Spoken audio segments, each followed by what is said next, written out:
ẹyọ ẹ jẹ́ kí n máa fi èyí kí wá wípé a kú dédé àsìkò yìí níbi yòówù kẹtì láǹfààní láti ti máa darapọ̀ mọ́ mi lórí ìkànnì Àrólé Bàbá 1010 TV níbi tá a ti ṣe bẹ́ẹ̀ gbàlégbòde mọ́ròyìn wá lájà balẹ̀ bí nǹkan ṣe ń lọ káàkiri orígun mẹ́rẹ̀ẹ̀rin àgbáláyé. àdúrà mi sí yín ní gbogbo gbà ní péjú tẹ fún òwá ojú ọ̀hún ò ní fọ́ etí tẹ̀sí fi ń gbọ́ wa etí náà kò ní di ṣẹ̀ṣẹ̀ mi ni àṣà mi náà sì ni wípé àwa la máa ń lọ ẹ̀yin náà la sì máa ń dé bá Èdùmàrè tó ní ká máa lọ láyọ̀ ká sì máa padà bọ̀ láyọ̀ láti máa bẹ́yìn tẹ̀túnjẹ́ lólùfẹ́ wa náà láyọ̀ àti àlàáfíà ẹ jẹ́ ká máa dúpẹ́ fún sákì lókè lọ́hùn-ún ìròyìn fún ti àsìkò yìí wọn náà látúnṣe bẹ́ẹ̀ tí a mú aṣojú mọ́ máwòrán àtẹ́tí ìgbọ́ ẹ̀yìn tẹ̀jẹ́ lólùfẹ́ mi kókó oníròyìn nígbéyàwó ṣáájú ẹ̀kúnrẹ́rẹ́ rẹ̀ báyìí. àwọn ọmọlé ìgbìmọ̀ asòfin l'Àbújá ti pàṣẹ pé kí àjọ tó ń rí sí ètò ìbáraẹnisọ̀rọ̀ lórílẹ̀‐èdè Nàìjíríà kàn fòfin de àwọn ojú òpó tó ń ṣe àfihàn ìhòòhò àwọn ènìyàn lórílẹ̀‐èdè yìí. bákan náà ni àwọn ọmọ ilé ìgbìmọ̀ asòfin yìí tún ti ṣe bẹ́ẹ̀ rọ báńkì àpapọ̀ ilẹ̀ yìí láti dáwọ́ yíyọ owó lórí ẹni tó bá gba owó lẹ́nu ẹ̀rọ ATM dúró. ojoojúmọ́ ni àwọn Fúlàní fi ń ṣọṣẹ́ báyìí ṣe ni omijé ń dà poroporo lásìkò tó ń sin ògbónà kan ṣoṣo akẹ́kọ̀ọ́ ilé ẹ̀kọ́ ti ìpínlẹ̀ Enugu táwọn Fúlàní ṣekú pa. wọ́n ti fẹ̀yìn àgbà ọ̀jà agbésùmọ̀mí Shehu Kwale janlẹ̀ ní ìpínlẹ̀ Zamfara nínú ìkọlẹ̀ àwọn ọmọ ogun ilẹ̀ yìí àtàwọn báńdíìtì èyí tó wáyé. kárí orílẹ̀-èdè Nàìjíríà ní ìlú kò ti fararọ báyìí ìjà ńlá tó bẹ́ sílẹ̀ láàrin ìlú méjì síra wọn ní ìpínlẹ̀ Jigawa ọ̀pọ̀ farapa bẹ́ẹ̀ lọ́pọ̀ ti dá láìnílé lórí mọ́ báyìí. ìbúgbàmù afẹ́fẹ́ gáàsì ṣíṣekú pa ènìyàn kan nígbà téèyàn mọ́kànlélógún míì tó farapa yamayama nípínlẹ̀ Kano lásìkò tó dáná oúnjẹ ìṣìnà. ìròyìn náà rèé ní ẹ̀kúnrẹ́rẹ́ báyìí. àwọn ọmọlé ìgbìmọ̀ asòfin l'Àbújá ti pàṣẹ pé kí àjọ tó ń rí sí ètò ìbáraẹnisọ̀rọ̀ ní orílẹ̀-èdè Nàìjíríà kan ṣe bẹ́ẹ̀ fòfin de àwọn ojú òpó tó ti ń ṣe àfihàn ìhòòhò àwọn ènìyàn lórílẹ̀-èdè yìí. ọmọlẹ́gbìmọ̀ asòfin tó jẹ́ ti kékeré nílùú Àbújá onama ti rọ àjọ tó ń rí sí ètò ìbáraẹnisọ̀rọ̀ lórílẹ̀-èdè Nàìjíríà Nigerian Communication Commission NCC wípé kí wọ́n rò ó dáadáa lọ sọ́tún lọ sósì kán sì gbé òfin de ojú òpó ayélujára tó bá ti ń ṣe àfihàn ìhòòhò àwọn ènìyàn ní orílẹ̀-èdè Nàìjíríà. asòfin tó ń ṣojú fún ìpínlẹ̀ Katsina Enyun Dalhatu Tafoki ètò wádìí tinú ẹgbẹ́ òṣèlú APC òun ló ṣe bẹ́ẹ̀ gbé àbá òun kalẹ̀ tí wọ́n sì gba àbá náà ní ọwọ́ rẹ̀. ó ṣe àlàyé lásìkò tó ń ṣe ègbè fún àbá òun wípé orílẹ̀-èdè Nàìjíríà ó jẹ́ orílẹ̀-èdè tó fẹ́ràn ẹ̀sìn púpọ̀ tó sì ń ṣẹ̀sìn bó ṣe tọ́ àti bó ṣe yẹ. ó ní gbogbo àwọn ojú òpó ayélujára tó ti ń ṣe àfihàn ìhòòhò àwọn ènìyàn ó ní kò bójúmu tí kò sì dára tó. ó fi àwọn àpẹẹrẹ orílẹ̀-èdè kọ̀ọ̀kan lélẹ̀ níbi tó ní wọ́n ti gbé ẹsẹ̀ òfin lé kí wọ́n máa gbé fọ́nrán tí wọ́n máa lo àwọn ojú òpó ayélujára tí wọ́n máa ṣe àfihàn fọ́nrán ìhòòhò àwọn ènìyàn. ó dárúkọ àwọn ilẹ̀ bíi Asia, Africa àti Middle East káàkiri orílẹ̀-èdè àgbáyé. ó tún sọ dímọ̀ wípé àkóbá ńláńlá ó ní àwọn ojú òpó ayélujára náà ló ń ṣe fún àwọn ènìyàn ní orílẹ̀-èdè Nàìjíríà nínú ètò ní lára ìwà tí ó bí ó náà ní ìwà àgbèrè owó nàbì àti oríṣiríṣi àwọn ìwà míì tí ó ti ń dá kalẹ̀ látàrí ìhòòhò àwọn ènìyàn tí wọ́n ń ṣe àfihàn ní ojú òpó ayélujára. ẹni tó wá jẹ́ abẹnugan ní ilé ìgbìmọ̀ asòfin kékeré ọ̀hún Tajudeen Abbas ó wá gbé àbá náà kalẹ̀ síwájú gbogbo àwọn ọmọlé ìgbìmọ̀ nírètí wọn ní tí wọ́n bá ṣe bẹ́ẹ̀ tí wọ́n bá fọwọ́ sí àbá ọ̀hún kí gbogbo wọn kí wọ́n ṣe bẹ́ẹ̀ ṣe ètò ìdìbò. bẹ́ẹ̀ ni àwọn ọmọlẹ́gbìmọ̀ asòfin tó kù wọ́n ní àwọn fi ọwọ́ sí àbá náà wípé kí àjọ NCC tó ń rí sí ètò ìbáraẹnisọ̀rọ̀ ní orílẹ̀-èdè Nàìjíríà kí wọ́n fi òfin de àwọn ojú òpó ayélujára tí ń ṣe àfihàn ìhòòhò àwọn ènìyàn ní orílẹ̀-èdè yìí. fídíò náà bẹ́ẹ̀ bì tẹ́tí gbọ́ ìkúnrẹ́rẹ́ àlàyé ọ̀hún láti ilé ìgbìmọ̀ asòfin. Block internet websites hosting pornographic contents and sanction defaulting internet service providers standing in the name of Honorable Alatu Shehu Tafoki. Honorable Tafoki is invited to move the motion. Mr. Speaker, very distinguished colleagues, I remain Honorable Engineer Shehu Alatu Tafoki, representing Paskari, Kankara Sabwa Federal Constituency. I'm from Katsina State. I rise to move a motion for the need to block internet website hosting pornographic content and sanction defaulting internet service providers. The House notes that cyber pornography is fast becoming a global problem and no concrete steps have been taken to curb the phenomenon of cyber pornography in Nigeria. Aware that Nigeria is a highly religious country and all the major religions in the country have forbidden nudity and obscenity in any form.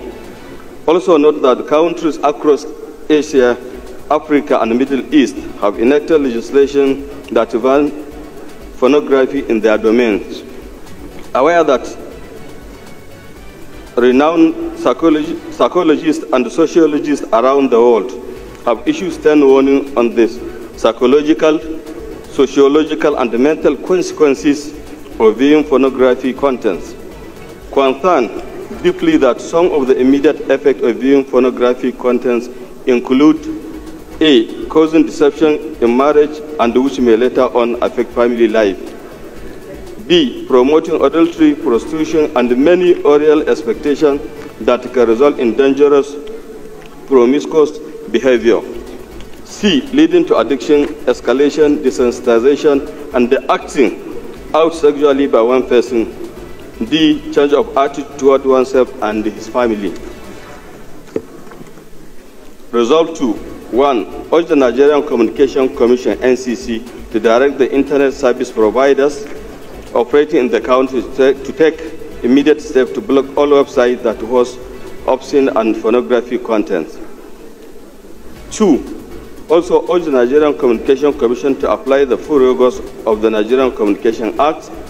and National Information Technology Development Act needed against the defaulting internet service providers. And finally, mandate the Committee of Communication and Legislative Compliance to ensure implementation and report within 4 weeks for further legislative action. Mr. Speaker, I so move. Honorable Dr. Gali. Right, Honorable Speaker, Honorable colleagues, my name is Dr. Gali Mustafa Tijani. I represent Alabasu Gajing Federal Constituency. Mr. Speaker, I rise to second the motion as moved by my colleague. I so second.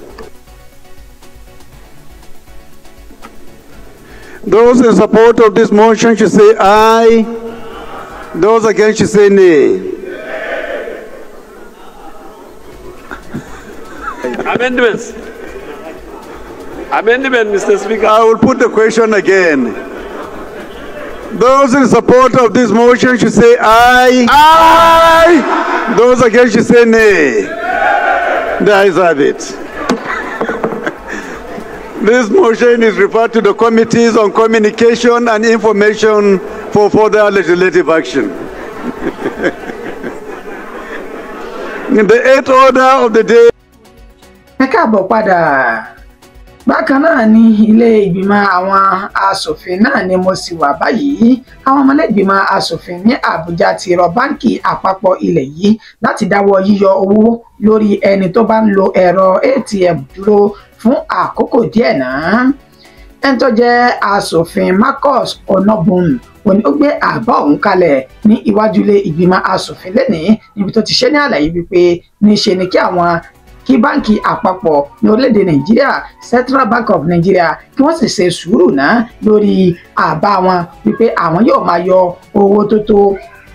tó 100 naira ní orí ẹni tó bá gba owó tó tó ẹgbẹ̀rún lọ́nà 20 náírà 20,000 naira lẹ́nu ẹ̀rọ ATM àti tó bá tún lò ó ní báǹkì míì tó yàtọ̀ sí báǹkì títí ara rẹ̀ gangan. Wọ́n tún tẹ̀síwájú pé ilé ìtajà ìgbàlódé, ilé oúnjẹ ìgbàlódé àti àwọn ilé ìta gbangba níṣe ni wọn yóò máa yọ owó tó jẹ́ 500 naira lórí 20,000 naira tí wọ́n bá ń gbà ní ẹnu ẹ̀rọ nígbà tí wọ́n kéde ọ̀hún ní ọjọ́ kẹwàá oṣù kejì ọdún 2025 tá a lò sẹ́yìn yìí ní tó sì fà á tán ni ó jẹ́ káwọn náà kéde rẹ̀ ní wípé níṣe ni gbogbo àwọn ìnáwó táwọn ná lórí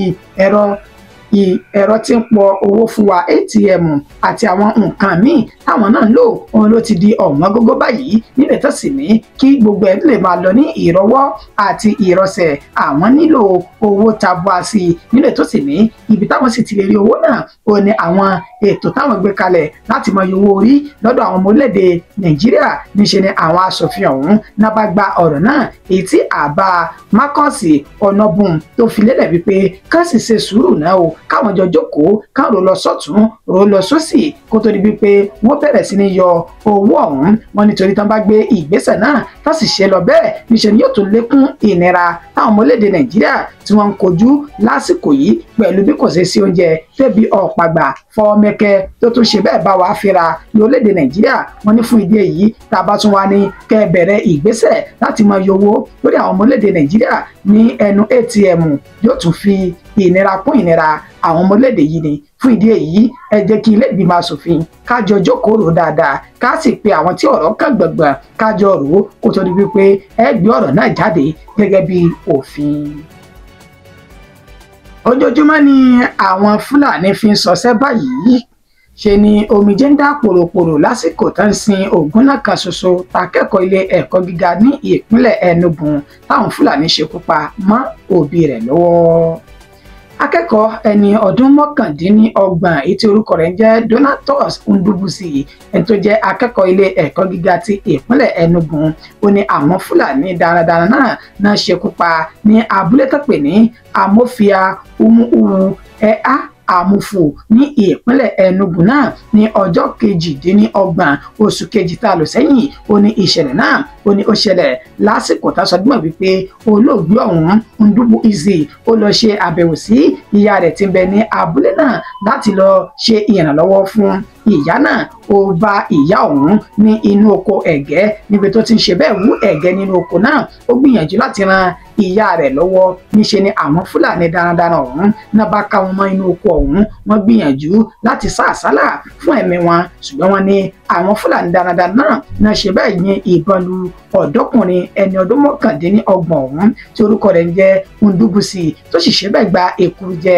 lọ́wọ́ ẹ̀bọ̀ra níṣẹ́ náà sọ dímọ̀ wípé àwọn Fúlàní darandaran ó náà ṣekú pa bàbá ọmọ náà ní bíi ọdún kan sẹ́yìn báyìí nílẹ̀ tó sì sọ ìyá rẹ̀ di opó ọ̀sán gangan nígbà tí Ògúnná kan ṣoṣo ìyá ọ̀hún tó tún ṣe bẹ́ẹ̀ wọmi ní ojú rẹ̀ pẹ̀lú bá ṣe sọ dímọ̀ wípé Ndubuisi yìí ó nìkan ni ló wà lọ́wọ́ ìyá rẹ̀ kó tó di bíi pé ọlọ́jọ́ tó ṣe bẹ́ẹ̀ ó tún gbà mọ́ ìyá tó jẹ́ opó náà ó tún gbà mọ́ lọ́wọ́ níṣẹ́ ni wọ́n ti sin òkú ọ̀dọ́kùnrin ọ̀hún lásìkò tá sì sin òkú ọ̀hún náà ṣe ìwọ́de ìfẹ̀hónúhàn ní ìpínlẹ̀ Enugu náà láti lè jẹ́ kí ìjọba náà kó ṣe bẹ́ẹ̀ gbé òfin kalẹ̀ lórí àwọn Fúlàní darandaran tí wọ́n ti jẹ gàba ní kọ̀lọ̀kọ̀ndù ìpínlẹ̀ Enugu èyí tí wọ́n sì jẹ́ kí àwọn àgbẹ̀ àti ọ̀dọ́langba kí wọ́n rí ọjọ́ ọ̀la wọn rò gẹ́gẹ́ bí ó ṣe tọ́ àti bí ó ṣe yẹ ní ìpínlẹ̀ Enugu náà. Wọ́n ti fẹ̀yìn àgbà ọ̀jẹ̀ agbésùmọ̀mí Shehu Kwale janlẹ̀ ní ìpínlẹ̀ Zamfara lásìkò ìkọlù tó wáyé láàrin òun àti àwọn ọmọ ogun ilẹ̀ yìí. Ikọ̀ ọmọ ogun ilẹ̀ yìí tí wọ́n jẹ́ Operation Fasanyama ó ní wọ́n bá ti ṣe gudugudu méje tó ń ti yàyà mẹ́fà gẹ́gẹ́ bí ìṣe wọn láti má jẹ́ kí ọkàn àwọn oníṣẹ́ láabi agbésùmọ̀mí báńdíìtì kó balẹ̀ ní gbogbo kọ̀rọ̀kọ́ndù ilẹ̀ Haúsá lọ́hùn-ún níṣe ni wọ́n ti ṣekú pa Shehu Kwale ẹni tó jẹ́ ọ̀kan pàtàkì àti ògbóǹtarìgì olórí àwọn agbésùmọ̀mí ní ìpínlẹ̀ ọ̀hún gẹ́gẹ́ bí wọ́n ṣe ṣe ní àlàyé pé ọ̀rẹ́ mi nú agbésùmọ̀mí tán porúkọ rẹ̀ ní Down Issue ó ní olóògbé ọ̀hún tí wọ́n ṣe ìkọlù sí nínú ìkọlù wọn tó wáyé lágbègbè tó pè ní Mararaba Kíyàwéré ní ìpínlẹ̀ Zamfara náà ètò ìṣẹ̀lẹ̀ lánàá ní ṣe ọjọ́ kẹwàá inú oṣù tí ó ṣẹlẹ̀ lánàá tí ń ṣe ọjọ́ kẹwàá inú oṣù kẹta ọdún tá a wà yìí ní ṣe náà sọdún mọ̀ wípé ọmọ bíbí inú ìyá tí wọ́n pè ní Ajiya Dundu Menono tó jẹ́ olùgbé ìjọba ìbílẹ̀ tí Sàfẹ́ ní ìpínlẹ̀ Zamfara ó ní olóògbé tán ṣe ìkọlù sí ọ̀hún Bájúná ti ní ìyá rẹ̀ Àjíyá Dúdú yìí ó ti fi gbẹta tẹ́lẹ̀ wípé níṣe ni ọmọ òun jẹ́ ògbóǹtarìgì agbésùmọ̀mí báńdíìtì tó sì bẹ̀bẹ̀ pé kí wọ́n bóun dá lọ́wọ́ kó tó di pọ́ ọmọ náà ó jí gìrì nínú ìwà burúkú. àmọ́ ṣá gbogbo mo lè gòkè mo lè sọ ẹ mọ̀ ní kò ṣe lọ ẹni kó máa ṣe lọ níṣe ni ẹ̀san bọ̀ lẹ́yìn ẹ̀san ó ti ké fún arákùnrin tán pé orúkọ rẹ̀ ní Shehu Kwale yìí pẹ̀lú bí ikọ̀ ọmọ ogun ilẹ̀ yìí bó ṣe ṣe bẹ́ẹ̀ fi ẹ̀yìn rẹ̀ jalẹ̀ nínú ìkọlù náà. kárí orílẹ̀-èdè Nàìjíríà ni kò ti sí ìfọ̀kànbalẹ̀ tí ìlú ó sì fararọ báyìí. ìjà ńlá kan ló tún bẹ́ sílẹ̀ láàrin ìlú méjì síra wọn ní ìpínlẹ̀ Jigawa. ọ̀pọ̀ farapa ọ̀pọ̀ sì ti di aláìnílé lórí má báyìí. ní ìjọba ìbílẹ̀ tó pè ní Tahura ní ìpínlẹ̀ Jigawa níbi tí ìlú tí orúkọ rẹ̀ ń jẹ́ Gidan-Naruwa èyí tó jẹ́ ibùgbé àwọn Fúlàní darandaran àti ìlú kan tó porúkọ tẹ̀ ní Zango-Maje èyí tó jẹ́ ti àwọn Haúsá náà láti jọ gbé pẹ́rẹ́gì ìjà kaná nínú àlàyé ẹni tó jẹ́ alukoro iléeṣẹ́ ọlọ́pàá ní ìpínlẹ̀ Jigawa Lawan Shizu èyí tó ṣe fáwọn oníròyìn ó sọ dímọ̀ wípé lọ́jọ́ àìkú tí ń ṣe ọjọ́ Sunday tá a lò sẹ́yìn yìí ó ní ìṣẹ̀lẹ̀ náà ló búrẹ́kẹ́ pẹ̀lú bá ti sọ dímọ̀ wípé n tó ṣokùnfà wàhálà ọ̀hún ó ní arákùnrin méjì kan èyí tí àwọn olùgbé agbègbè tó pè ní Gidan-Naruwa yìí tó jẹ́ ti àwọn Fúlàní tí wọ́n ṣe ìkọlù sí ọ̀dọ́kùnrin méjì tán pé orúkọ wọn ní Musa Hussaini ẹni 20 ọdún àti Sanu Sule ẹni ọdún 26 èyí tí wọ́n ṣe ní àlàyé wípé wọ́n dá wọn dúró lọ́nà tí wọ́n sì gba ọ̀kadà lọ́wọ́ wọn tán tún lu àwọn ènìyàn náà nílùkulù nígbà tí àwọn ọ̀dọ́langba méjèèjì ọ̀hún tákè gbàjarè sí àwọn ẹmẹ̀wà wọn tí wọ́n bẹ ní abúlé Zango-Maje yìí ní í ṣe ni wọ́n kojú ìjà sáwọn àwọn olùgbé agbègbè tó pè ní Gidan-Naruwa tó sì di wàhálà nínú èyí tí wọ́n ní wọ́n tan tọ́ọ̀ṣì bọ̀ láti inú òkùnkùn tá sì ń kọ orin ogun èyí tó mú kí àwọn olùgbé agbègbè náà tán ti tètè gbọ́ ọ̀rọ̀ ọ̀hún ká bá ẹsẹ̀ wọn sọ̀rọ̀ tá sì júbà ehoro ní alẹ́ ọjọ́ àìkú yìí wọ́n dáná sun ọ̀gọ̀rọ̀ ilé èyí tí òǹkà rẹ̀ jẹ́ 26 nígbà tí wọ́n tó ṣe ọ̀pọ̀lọpọ̀ léṣe nínú ìkọlù ọ̀hún. bó tilẹ̀ jẹ́ wípé alukoro iléeṣẹ́ ọlọ́pàá ti ìpínlẹ̀ Jigawa náà Shizu Lawan ó máa fi ìdí ìṣẹ̀lẹ̀ múlẹ̀ wípé àwọn ti kó àwọn agbófinró síbẹ̀ níbẹ̀ tí wọ́n sì ti jẹ́ kí àlàáfíà kó máa jọba lásìkò tá a fi ń kó ìròyìn yìí tá a fi ń kó ìjọba yìí. ìbúgbàmù afẹ́fẹ́ gáàsì ló ti ṣekú pa ènìyàn kan nígbà téèyàn 21 tán farapa yamayama níbi ní ìpínlẹ̀ Kano lásìkò tán dáná ìṣínú lọ́wọ́. nílé ẹni tó pè ní Malam Isiyaku Rabiu èyí tó ń bẹ ní Gorondutse ìjọba ìbílẹ̀ Dala ní ìpínlẹ̀ Kano ó ní ìbúgbàmù afẹ́fẹ́ gáàsì ọ̀hún tó ti wáyé ní nǹkan bíi dédé aago 2:00 ọ̀sán ọjọ́ 10 nínú oṣù kẹta ọdún tí a wà yìí gẹ́gẹ́ bí àlàyé tí wọ́n ṣe iná oúnjẹ ìṣínú ó ní àwọn mọ̀lẹ́bí náà ń dá lọ́wọ́ kó tó di wípé ìbúgbàmù gáàsì tí wọ́n fi ń dáná wọn ló ṣe bẹ́ẹ̀ wáyé kó tó di wípé wọ́n ṣẹ́jú pẹ́ báyìí níṣẹ́ ló ti sọ iná dorin tó sì ń kọ lọ ètò gba ẹ̀mí ọmọ ọdún 14 kan lágbórúkọ rẹ̀ ní Ibrahim Sani nígbà tí ọ̀pọ̀ tí òǹkà wọn jẹ́ 21 tí wọ́n fi ara pa tó sì gbé wọn lọ sílé ìwòsàn níbi tán ni wọ́n ti gba ìtọ́jú tó sì gba ìtọ́jú lọ́wọ́lọ́wọ́ báyìí lásìkò tí a fi ń kó ìròyìn jọ. akitiyan àwọn àjọ panápaná ní ìpínlẹ̀ Kano olóso èso rere tí kò jẹ́ kí ìjàmbá náà kojú bí ó ṣe yẹ lọ wọ́n sì tún lu àwọn agbófinró náà lọ́gọ̀ọ́ ẹnu lórí bí wọ́n ṣe jẹ́ kí àwọn ènìyàn ká bọ̀wọ̀ fún òfin àti ìlànà à ń tẹ̀lé lásìkò tí ìjàmbá iná náà tó ṣẹlẹ̀ ní ìpínlẹ̀ Kano ọ̀hún.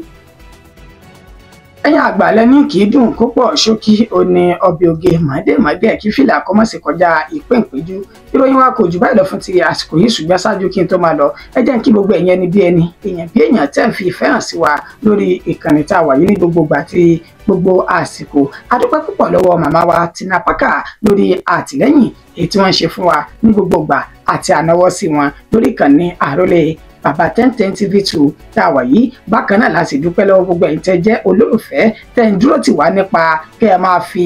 àtẹ̀jíṣẹ́ ránṣẹ́ sí wa lẹ́yìn abẹ́nú nípa kọ́mẹ́ǹtì òní òun sọ nípa bẹ́ẹ̀ sì ṣe ń pè wá sí